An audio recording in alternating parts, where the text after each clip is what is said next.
Today, we're talking about obedience. And when we talk about obedience, we have to also talk about humility because those two things go hand in hand. When I say humility, I don't mean wallowing in self-pity or thinking of yourself as worthless or refusing certain higher positions because you feel that you're not worthy of those things. But it's accepting the role that God has called you to and doing it with gladness. So for the Son, the Father called the Son to two stages of his role, which the first was humiliation. So Jesus was born in a manger, he was poor, he was given an unfair trial and put to death for a crime he didn't commit.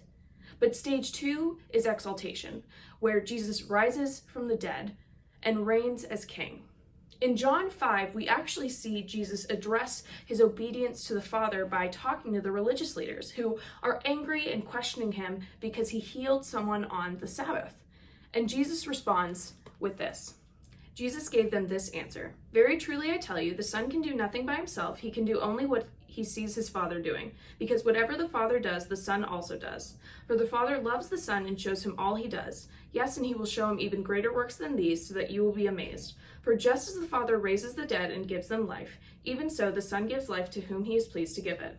Moreover, the Father judges no one, but has entrusted all judgment to the Son, that all may honor the Son just as they honor the Father. Whoever does not honor the Son does not honor the Father who sent him.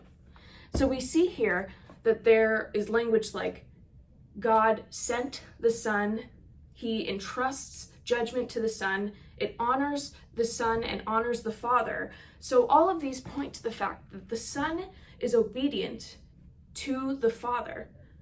The Son is sent by the Father and is obedient to the Father's will, even to the point of death, which we see in Matthew 26. It says this, Then Jesus went with his disciples to a place called Gethsemane, and he said to them, Sit here while I go over there and pray. He took Peter and the two sons of Zebedee along with him, and he began to be sorrowful and troubled. Then he said to them, My soul is overwhelmed with sorrow to the point of death. Stay here and keep watch with me. Going a little farther, he fell with his face to the ground and prayed, My Father, if it is possible, may this cup be taken from me. Yet not as I will, but as you will.